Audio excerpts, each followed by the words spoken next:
Welcome, welcome. My name is Mark Klugmann, and our session today is about something that's actually happening. This is important to point out because there's so many really good ideas being talked about at this conference. Here we're talking about something where two countries have actually, in the last year and a half, reformed their constitutions in order to do it. So it's built on good ideas, but it's more than just a good idea. Let me mention that I live outside the U.S. I was a speechwriter to President Reagan, and I was asked to stay on for President Bush, and then I left the country, and I moved to Chile and helped countries do economic reforms under the free market reform model.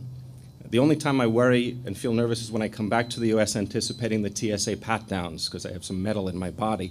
But this time I got prepared. I spoke to my lawyer before coming. Sure enough, I'm going through the machine in Houston. Pat down. I go over there. I pull a piece of paper out of my pocket. I hand it to the TSA agent and say, "First, sign this." He says, "What's that, a complaint?" I said, "No, it's a prenuptial agreement."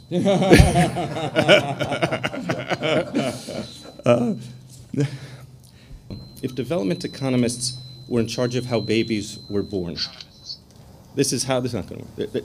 If development economists were in charge of how babies were born, here's how they would do it. The happy day would come, and a size 11 adult foot and ankle and shin bone would appear. Happy mom. A year later, the other foot would appear. Every year for 18 consecutive years, a vital body part, adult-sized or organ, would appear. And then after 18 years of this, it'd say you now have a healthy, mature adult. But that's not how God does it. That's how the World Bank proposes to do it. That's how people like me were doing it for 20 years, and it's a really bad idea. How does God do it? Who here has ever seen a newborn baby? Two characteristics. It's tiny, and it's complete.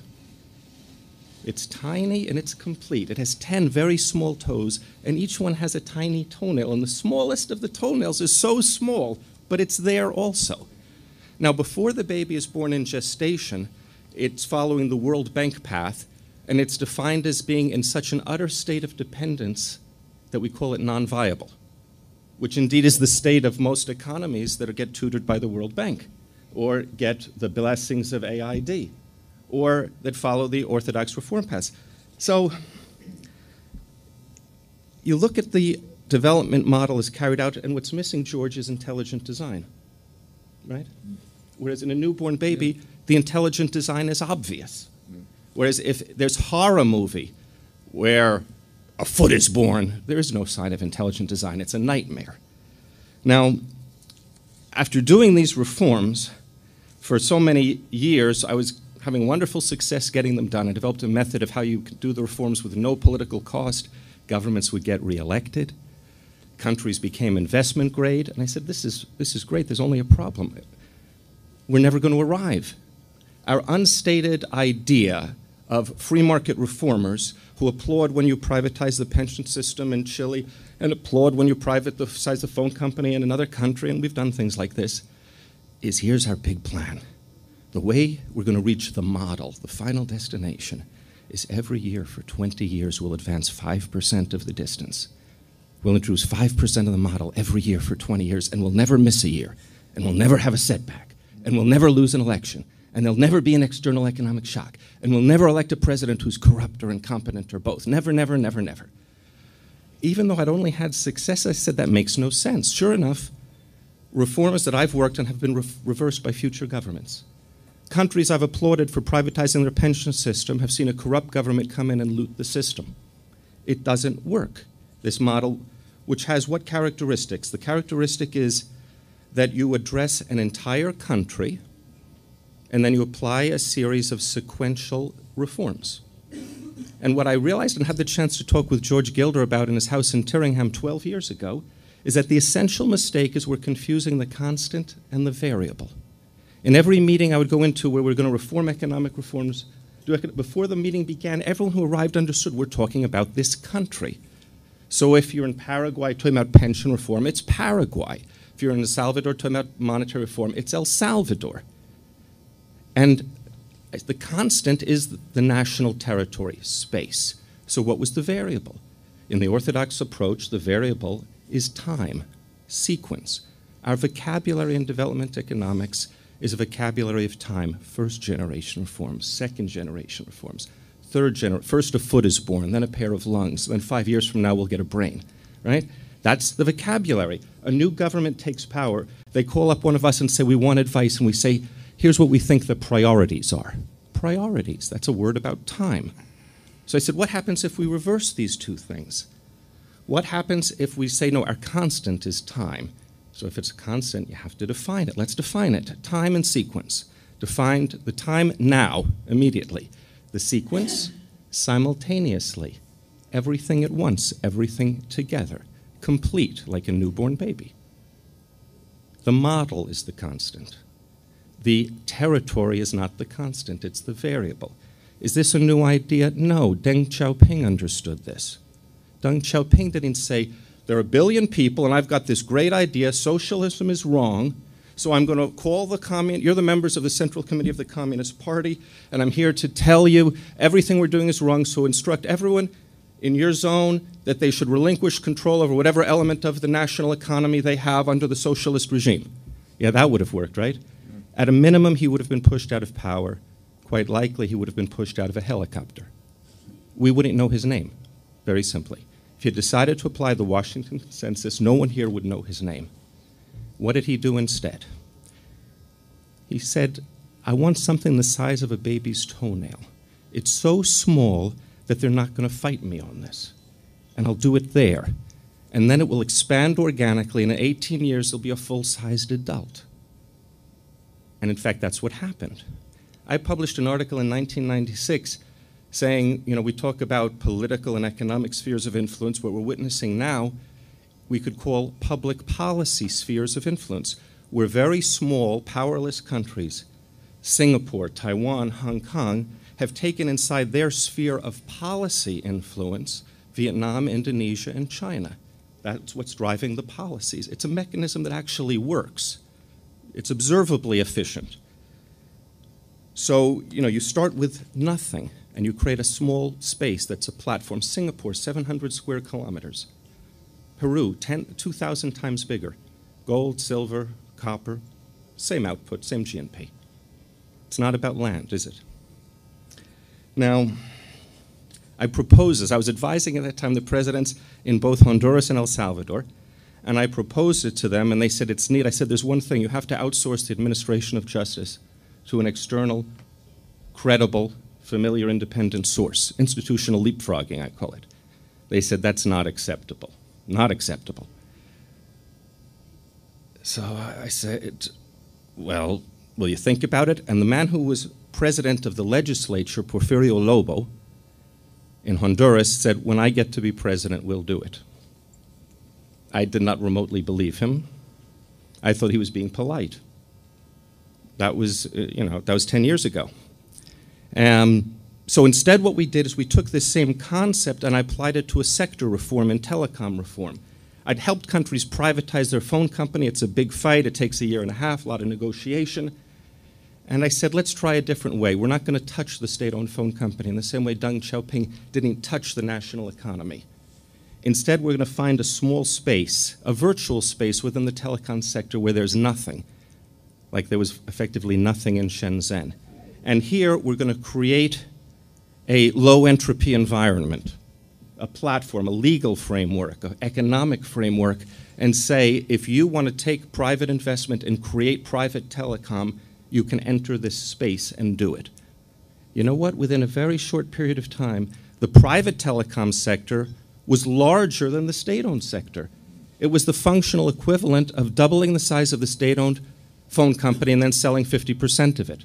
Except we did it the Deng Xiaoping way. There was never a fight over it. It was approved almost unanimously when it went through. Mention free zones. That'll make it more evident.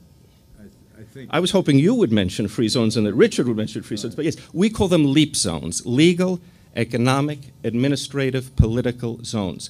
The obstacle to economic development is we call it economic development, which makes us think it's limited to being about economics. What we're thinking about but don't say is we want legal, economic, administrative, political development. But it takes too long to say We don't say it, and then when we get around to doing things, we've forgotten that unless you have a credible institution of justice, nothing else is going to work terribly well. Problem is, the span of time to create a credible institution exceeds a human lifespan, whereas we need to do economic reforms within a human lifespan, so it doesn't work. So we outsource the administration of justice. Is that a new idea? No, it's not a new idea. 40 years ago, Lee Kuan Yew became the leader of independent Singapore. Multiple choice. Did he go to investor and say, listen, my name is Lee Kuan Yew, I created our new country 15 minutes ago, and we're going to do our best with the courts, please send us your money? Or did he say to the investor, are you acquainted with British courts, British law, and British judges? Because the Supreme Court is the British Privy Council. If you have an issue, you don't need to wrestle with me. It will be resolved in London by British magistrates. And the investor said, am I familiar with them? Well, they're only like a few centuries old. It's only like all of our legal team in-house is trained in that system. All of our model contracts are in that framework. All of our outside counsel that handles litigation disputes has resolved disputes under that framework and in those venues. Yeah, we're familiar with it. And he said, well, send your money. And they did. After 30 years using this mechanism, institutional leapfrogging, he was then able to say to the Brits, we don't really, we're grateful, but we don't need it anymore. In Dubai, they wanted to create an international financial center, institutional leapfrogging. They didn't say, listen, the emir's a really good guy, he'll give you justice. Or you should learn Sharia law, you're going to like it. You've never used it before in your banking system, but get to know it. It won't take long, you're a fast learner. No, he went to hire distinguished magistrates from British law jurisdictions, UK, New Zealand, and Singapore. Men who, through 30 years of the way they had carried themselves in their profession, had the respect of all who knew them, and said, you are our independent Supreme Court. Makes sense, doesn't it? You'd rather send your money there, even if the emir's a great guy. When I was in the Republic of Georgia earlier this year, presenting this to the executive cabinet, the Prime Minister said, no, we can't do this. Why? He said, because we've made judicial reforms, and if we do this, it'll suggest there's something wrong with our national judicial system. Why then are you creating this, this opt-out? Unless something, I said, that doesn't imply that at all. I said, look, I'm staying at a hotel here in Georgia, and there's 110 volt with these flat prongs in my room, even though your country has 220 volts. There's nothing wrong with 220 volts. You just want to make me feel welcome. And in your public buildings, you have this unique alphabet, but on your public buildings, you have the name in your own language, but you also have it in Roman characters and English. Why? Is there something wrong with your alphabet? No.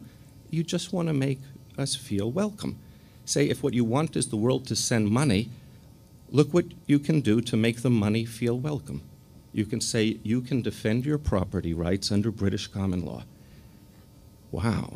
They thought about that.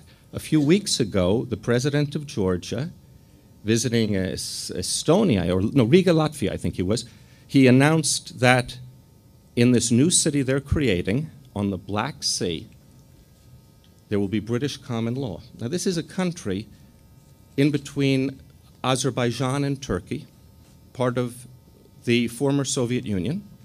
Historically, at different times, has been part of the Persian Empire, Turkish Empire, and Russian Empire, and Pata will correct me if I've gotten the history wrong, but I don't think so. And they're introducing British common law because they want your money to feel welcome. Richard Rahn was in Batumi on the Black Sea of Georgia, and he'll talk about that, I hope, where they want to create an international financial center. And I suppose they figure that this is part of what will help to do it. Now, the Honduran model, in summary, the LEAP zone, legal, economic, administrative, political. The legal framework permits the outsourcing of the administration of justice. The economic model, what's written into the law and the Constitution, it's a 12% flat tax cap. That's the cap. It doesn't establish that tax, it caps it there. Though it'll depend on the Transparency Commission, which I'll get to in a minute, to keep it. It provides for a strong executive, but under rule of law and with transparency. So he's being audited by a board of trustees. But if you want to do a startup in a new jurisdiction, you need a strong executive. and you look at success stories like Singapore or Taiwan or Chile, and you do notice the presence of strong executives, don't you? And George, I would include in that list as well. So the governance model. Now, the governance model is a board of trustees. Why? Well, because it can't be that you never know what's going to happen after the next election. If you want long-term investment, there has to be a framework for political stability and long-term decision-making and long-term guarantees. So in 1636, the Board of Trustees of Harvard created an institution, and it's done okay. It's a model that actually works, because what I've been trying throughout the leap zone model is I don't want to introduce anything that's an experiment needlessly. I want to use elements, because there's so many neat ideas. Someone says, why don't you just use Henry George's single tax? And why don't you try this? I say, that's really great, but that's chapter 3. First, let's use things that have actually been brought into existence by flawed human beings in imperfect societies, maintained across historical time, and have worked. And let's limit our challenge to identifying what are the best things that have passed that test, and can we bring them together? Once we've shown we can do that, then I'm delighted to hear about great new ideas. Wouldn't it be neat if you did this? No one has tried it before. Fine. Later on, we can look at that. The essential question I want to leave you with is to think about who are the 9 living people who you would want to see on the Transparency Commission. That is, if you were to be governed by a committee of 9, if you were going to send your money, suppose you're not going to live there, you're just going to send your money. Committee of 9, and you're thinking of a long-term project, who are some of the people who you'd say, I would have confidence if they were there, that they would fulfill these principles, they would approach things with the appropriate modesty, I would say. The appropriate humility of a Vernon Smith, for example, along with the wisdom and clarity about what actually works. And also people who are not going to buckle in the face, of an adverse editorial in the Washington Post. I would say those are some of the criteria, along with some diverse specialties and different sorts of things. I could keep going, but I really want to hear from these very distinguished panelists who have joined us today. And I just want to say, each in their own way has been an influence in me. The conversations I had with George Gilder at his home in Tyringham 12 years ago were very important, and the encouragement and the concept of the information theory, which just seems so applicable in all of this, and the great example in leadership of international reforms that Richard Rahn has shown, who actually was a member of the Cayman Monetary Authority, which is an outstanding example of what we could talk about institutional leapfrogging, isn't it? And of course, Grover Norquist, who must be 20 years ago in Chile, he was telling me about the vision of how you can find, wouldn't it be great if there was some overseas location where we could actually get things right? And the leadership he's showing every day in the U.S. venue is extraordinary. So let's turn it over. Thank you very much.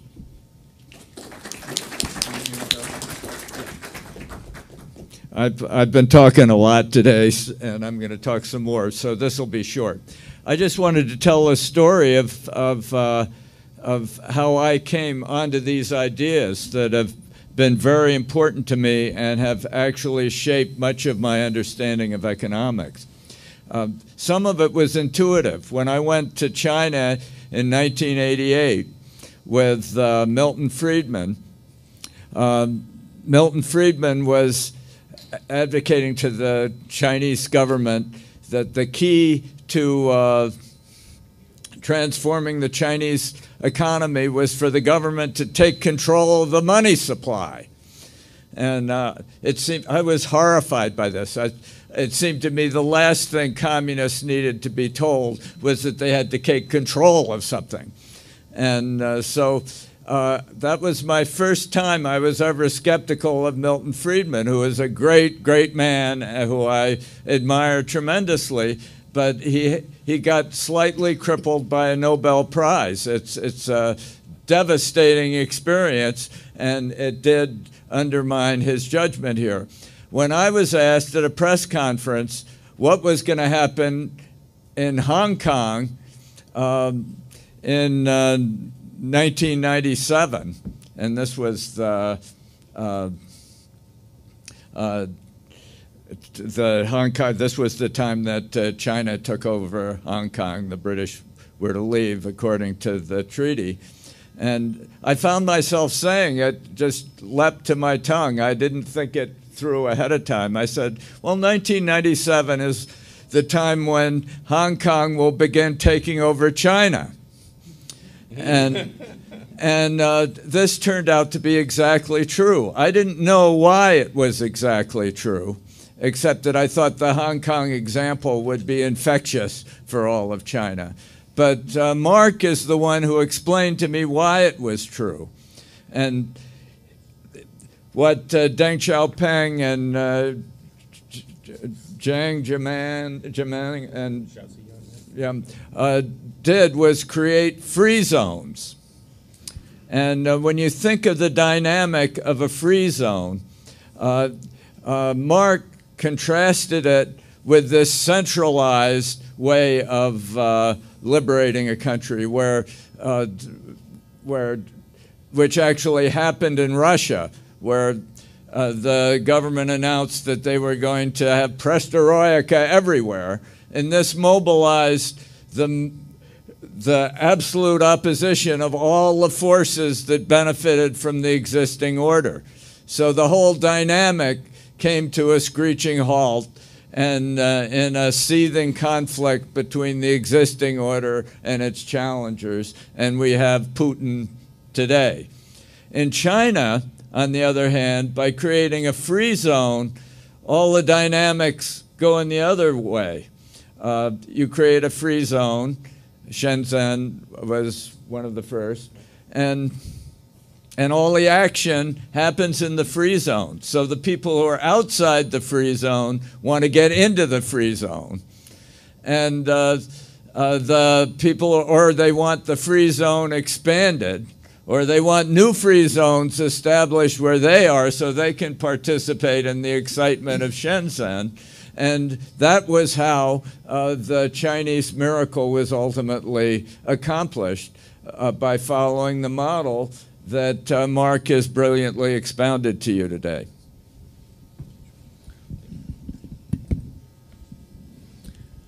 I'm trying to think, when we first had the initial discussions, these three guys I've known for 30 years, and in the 1980s, we were first kicking around some of these ideas, and I had been co-chairman of the Bulgarian Economic Transition Team in 1990 and 91, and Grover was a member of that, and we tried to set up free zones there. We ran into problems because we hadn't thought through all the things that Mark has now brought up, and we had great regional animosities. I mean, remember the people in Varna, the mayor of Varna wanted us to set up one there, and Peter Wallison, who you all know. I don't know if, Grover, you were on that trip when we went out there, and it was wonderful. We had these glorious ideas. But then, of course, the other regions didn't want them to have the free zone. They wanted a free zone. And so that one didn't work out, and it took Bulgaria many years to put the reforms in that we pushed for. Bulgaria, as I've mentioned in some of the earlier talks today, has done now remarkably well with a very low GDP debt ratio, a 10% flat tax, both individual and corporate income, and a lot of things that This is Bulgaria? Yeah, a lot of things that the four of us had pushed over the years. About 10 years ago, I had been asked to be the first non-Caymanian to join the Cayman Island Monetary Authority, which oversees the banks, the insurance companies, the money, trust companies, and basically all the financial operations of the country. And it was... Romney's portfolio.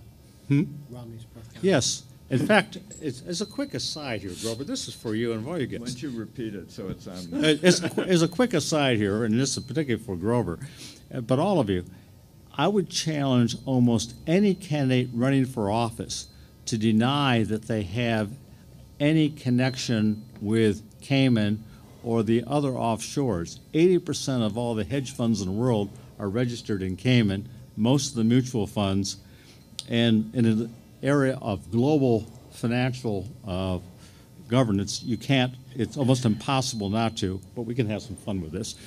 Anyway, with Cayman, it was sort of interesting. Here we had the world's most successful offshore financial center. As I just mentioned, 80% of the hedge funds. It's the second biggest insurance center after Bermuda. It's got about they say 1.5 to 2 trillion in bank deposits. It's only 50,000 people, only 80 square kilometers. So what did Cayman do right? Gets back to Mark's thing. They were so small that they had to rely on outside judges. They were part of the British Commonwealth. And so they had British judges, and they also brought judges from Canada, New Zealand, Australia. And the Privy Council in London is the Supreme Court. The judges, the judicial system has always been absolutely clean. No questions about it. People who have gone through it say it's very efficient. It's much easier than the U.S. The hedge funds, why do they have them all? It's not because of taxes. It's because we set up the most efficient regulatory system in the world for hedge funds. And Warren Coates is here, and a couple of the rest of us, we built an electronic system. So if you want to start a hedge fund, let's say the 4 of us or any group there, within 10 days we can have it registered in Cayman, do it all electronically. There's no place for anybody to put a hand out for a bribe. It's totally transparent, works extremely well. So we learned a lot of the lessons, and when Mark first revealed what he was doing in Honduras to me, I was quite excited, and I guess it was about the same time, a year or so ago, a fellow I first met here, but his old supporter of Cato, Bruce Boyd, who's been down in Belize, had been talking about doing one in Belize. So Bruce and I have been, for the last year, looking at that and looking at the stuff Mark's been doing. And we're going to see if we can't get one going very much on the Klugmann model in Belize. Thank you, Richard. Mark's been talking about getting Honduras or other countries to look to do it. And I remember Mark Fraser first talking to me about this in 1978, 79, and trying to get a space launch out of Sierra Leone or one of the African countries, looking for a free... I need to interject. That was the origin. Yeah. George, the old Ripon Society. Use the mic. Yeah, the old Ripon Society, when Mark Fraser... I remember Mark. That goes back to about 1970 when we first started kicking the things around. Yeah. I ran into Mark in 78, and he talked me into running the National Taxpayers Union as executive director when I got out of school. So that one intersection there. But while we talk about getting folks in other countries to look at this as a model, I think one of the things that we can do in the United States is to stop being a bad influence. We have, I mean, the challenge you have with George Bush and other guys going, we need to spread democracy, as if what made the United States work historically was that we had elections from time to time. Elections are a fine way to decide who the Duke or the King is, and it's an improvement over everybody slitting everybody else's throat, I suppose. But it's not what brings you liberty. You have liberty, and it's best maintained by a democratic republic rather than kings or something else or dictators. But when we go to the guys from Zimbabwe or other countries and say, or Iraq or Afghanistan, if you had elections, you'd be like us. That's not actually true. And we forget ourselves that we started with property rights, we started with rule of law, and then later started having elections and state elections and national elections. And I think one of the most important things we can do in the United States is to not only be supportive of these efforts, but for starters, stop lying to people about how you get economic growth. And I mean, it's as if we said to them, first you have to learn to speak English, because we speak English, and that's why we're rich, or be the same color as us, or so, you know, that's not what does it. And we have an incredible example. I was talking a couple weeks ago with Hernando de Soto, the Peruvian economist, who had been asked to come in to Egypt prior to the revolt there to establish property rights for the in Egypt, where people actually live certain places, but to establish that you could sell the place and move away and come back and it'd still be yours. So to have legal title, as well as everybody in the neighborhood agreeing that that is in fact your house or your backyard. And then the Egyptian government lost interest, and it didn't get done. And in the wake of the Arab Spring, both the army and the newly elected prime minister or president have asked to have this done, because both understand that the challenge they have there is one of property rights and rule of law. People are familiar with Mohammed Bouazizi, the fellow who burned himself to death in Tunisia. He was one of about 30-plus people who did that. Every one of them came after they'd been expropriated, either their land or their small business. So, I mean, the impetus there was not that everybody wanted to go to church more often or everybody wanted to have elections on every other Tuesday, but that there was a reaction to the assault on what limited property rights they had. So if you understand it was a demand for property rights and protection of property rights, you can build a society that will be stable. If you think that everybody needs to go to church more often or have votes and then everything is okay, you're heading off in different directions that don't answer the rather dramatic cri de coeur that people made when they torched themselves. And there's a little map of North Africa with, I think, oddly, little candles where every one of these guys torched themselves, and you can see how widespread it was and how this went across. And in the United States, Time Magazine tells us that everybody wants to have elections and everybody wants to go to church all the time. So I'm not sure that they figured out what it is that was driving this, but we in the United States, if we would first understand what made our economy successful and then recommend that to other people nicely, without, rather than mislead people into thinking, well, here's how we did it, and getting it wrong, because then it's tough for them to. That is great, and I want to jump in on the tragedy of all this and the opportunity. If Washington was promoting a good development policy, it could make a huge difference. How can we know, though, what Washington and U.S. politics really represents in terms of development policy? It's not a secret. Take a look at the Virgin Islands, where the per capita income is maybe $13,000 a year. What is it in the mainland? It's a poor place, high unemployment.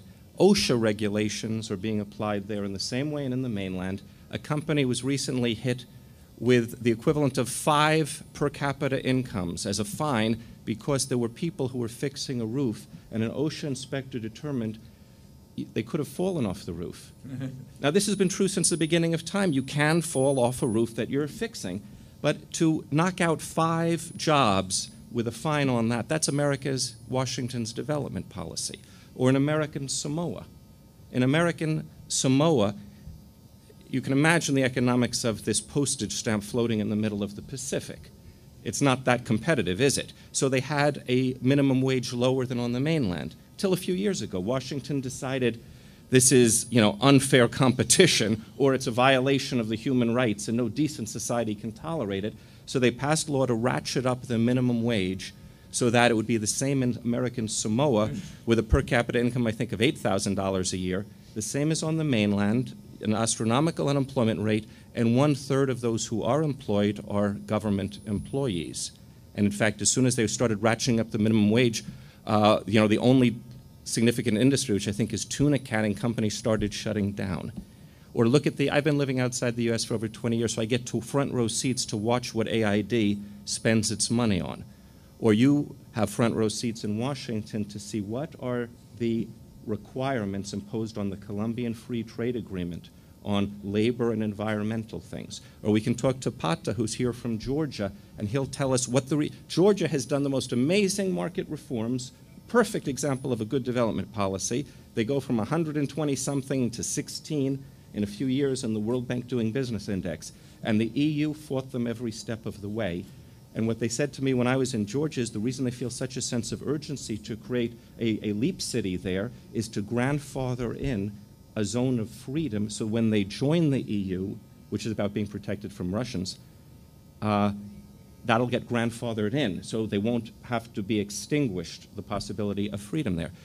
This is the reason why I have to say the charter city concept of Paul Romer, which has some superficial similarities, is built on a real contradiction and a misunderstanding. What Romer does is he says, because 19th century UK did good policies in Hong Kong, therefore, if I turn over a new zone or a new charter city to the UK in the 21st century, or as he said in one of his interviews in Prospect magazine, assign responsibility to the EU to set the policies and governance, then they'll do what they did in Hong Kong. Now, that's a contradiction. If the sum of the truth was that the government of Canada or in Washington or the EU would, in fact, given authority, apply these policies, why don't they do the exact opposite where they already have authority? And that's the reality. So that's why this was the one fight we had which was significant, was he wanted to have the Prime Minister of Canada, this was his idea that he brought to Honduras, name the executive administration, have the power to hire or fire the governor. And I insisted on the Transparency Commission, the 9 persons, and I still need the 9 names from all of you. I like these 3 guys right here, by the way, but we're still missing 6. So go get Steve Forbes, and we'll be halfway there. Rand Paul's here, too. Rand Paul's good. He's got a job, though. Do we have time for a couple of questions? I should get down to my... George is very generous in coming to this because he's a key witness. Are you for the prosecution or the defense? I'm prosecuting Wall Street. Thank you, George. Thank you very much. Hi. Firstly, democracy and Queens do seem to go quite well. Look at Britain and the Netherlands. So, yeah. The question that I want to pose, and there is a little bit of an idea in it, but the Judicial Committee of the Privy Council in the United Kingdom over the last 6-7 years is essentially on the path to being shut down if the British government gets its way by gradually moving the old House of Lords into the new Supreme Court. Currently, the Judicial Committee sits in a chamber and it mimics. But if the British government were to get its way, it likes the argument that why should we be funding this external court that functions for other governments? Of course, it helps their lawyers, but that's neither here nor there. In contrast with Hong Kong, you've got the situation where they don't use the Judicial Committee of the Privy Council, they just use Commonwealth judges that are nominally part of this Hong Kong Court of Appeal. So the court sits in Hong Kong, which satisfies certain sort of localized interests, but it's external judges. Botswana and Lesotho have the same situation. They use South African judges who've since retired from South Africa. The question is, do you believe that it's better for, if you're going to externalize your appellate judicial process, to go the old Privy Council approach, so London or wherever you may put a regional court, the Caribbean attempt at this Court of Justice, or is it better for you to rather have roving judges from a broad panel appearing in the country for 2 weeks of the year and operate like that? And... Or should you mix the system? Yeah. It's better to use the Privy Council. The most important thing is familiarity and the credibility that gets accomplished across time. As a good second option, what Dubai did is a good idea. What you're describing is a good idea. But the longevity, familiarity, and credibility of the Privy Council is established across historic time. So you don't replace those things quickly. What I would suggest we encourage our British friends to do, because they've made this insane commitment to take 0.7% of their budget and use it to pay foreign dictators money to buy mansions or something like that, development assistance, to say, fine, remove the jurisdiction of the Privy Council domestically where you see fit, but convert the Privy Council into your foreign development assistance program. And as far as paying for the budget, good heavens. You know, it's, in terms of cost of capital on any relevant size project, you can cut the interest rate by 2 points simply by saying that it's going to be adjudicated in front of the Privy Council. I mean, think about multi-billion-dollar infrastructure, say, and the Privy Council will handle this. Oh, okay, cheaper money.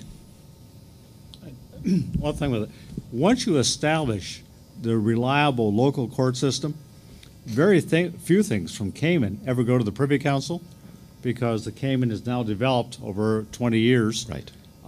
Such a reputation for integrity, and with the chief judge there, that's basically it. And right. Occasionally there's something that goes to the Privy Council. Yeah. Because people know the buck stops there. Yeah. The question is, what is the change if you eliminate from the equation the Privy Council? You know, I mean, because it doesn't stop the Ninth Court of Appeals, does it? Ninth Circuit here in California. We do a lot of this in the states with arbitration agreements, because we don't trust Massachusetts state law or judges or somebody from the Department of Labor to come in and adjudicate a contract. You have, an arbitration agreement as to who will arbitrate this contract. So we outsource it to the private sector in the states. We're not talking about the third world doing something that we don't do too. Yeah. Oh, by the way, the way I finally persuaded them in Honduras to get over this objection about their national sovereignty being involved if you outsource administration of justice, when CAFTA got ratified, which says that if you're a big foreign multinational, you can bypass the Honduran courts and go straight to the World Bank ICSID and do it through arbitration. Or if you're a big multinational doing a hydroelectric project, you pencil in there, it's under New York law, or it will be the International Chamber of Commerce arbitration in Paris. So I said, once you've accepted that in 100% of your national territory, the really big foreign corporations can have that option, is it a huge step forward? Is it a radical step to say, and therefore in 1/3 of 1% of your national territory, you'll treat everyone the same and having access to the same thing? And they said, well, you're right, we can do it, and they did it. Yes? I recall Lee Kuan Yew's memoirs. He stressed the idea of not protecting inefficient established industries and letting them go on the open market and free trade. And I recall in Milton Friedman's Free to Choose series, that was one of the biggest problems that he felt, or that he faced, that governments faced in trying, especially India, trying to get them to back away and let inefficient industries fail. You make it sound like the outsourcing the judicial system is the most important thing.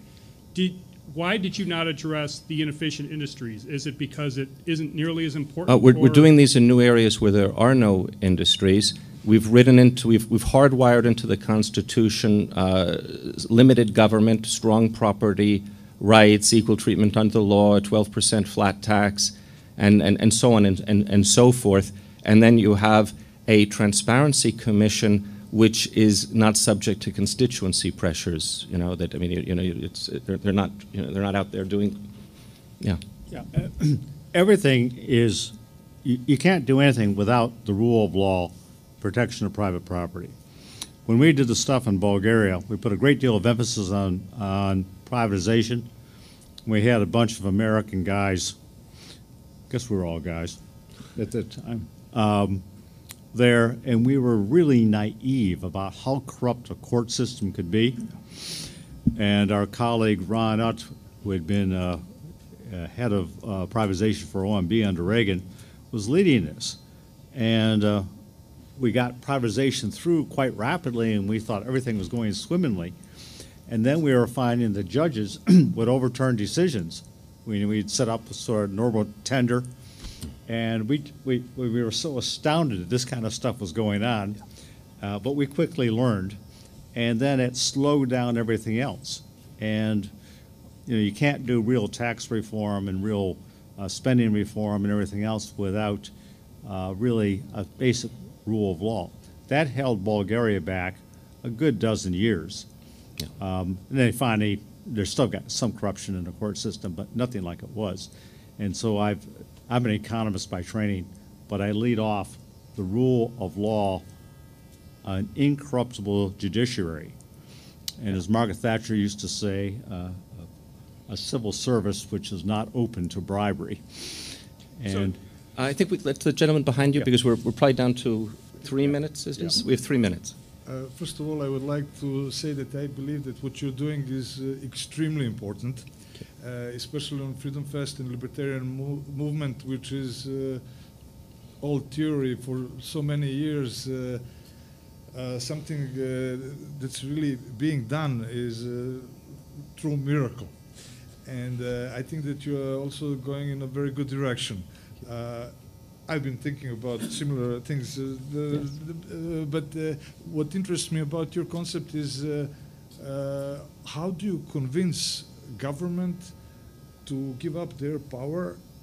Because in my country, they don't think what's good for the people. They think what's good for their. If they give up their That's right. rent-seeking positions, why would they? How do you do that? Okay, I've advised 6 presidents outside the United States, which gave me some insight into how the world looks from where these decision makers sit. In my model, they're what I call the biological parents. Those who choose to surrender their power to create this new thing. And in every case, they do it for a different reason. And the essential thing in getting it accepted in Georgia was I just was listening. And what I understood is that the main event, for example, in Georgia, was concerned that 20% of the national territory is occupied by a nuclear superpower that makes historic claims on the rest of the country. And they were, once I understood that, then it was possible for them to see the benefit available in this. In addition, in the case of Georgia, there were 2 groups inside the government. One was looking upon this as a government construction project, and the libertarian group saw this as an opportunity to create a free zone. So it's understanding, in other words, the answer to that question is you have to drill down to very local and very specific and very personal questions. There's another country where I'm talking to them now, where if they do it, it will be because of the Napoleon-sized ambitions of the president to create something that has that historic weight. There are other countries where it's going to be done because what the president is going to understand is that the difference in value between undeveloped rural land and prime urban real estate, do you know what the difference is? The multiple, it's a factor of 1,000 and 10,000 to 1. So there will be a country that will do it because the president will think it's good for property values. Okay? That's the answer. In Serbia, which is, you told me you're from Serbia? Yeah, there will be reasons why Serbia will want to do it. It's a matter of discovering them. Serbia is very interesting. Yeah. Because of Kosovo and North Kosovo. There you go. That's right. As Tip O'Neill said, all politics is local, and it's for local reasons in the end that these things get done. Yes. Thank you. Last question, I think. Yeah. Yeah. I wish you would explain to everyone more about Shenzhen.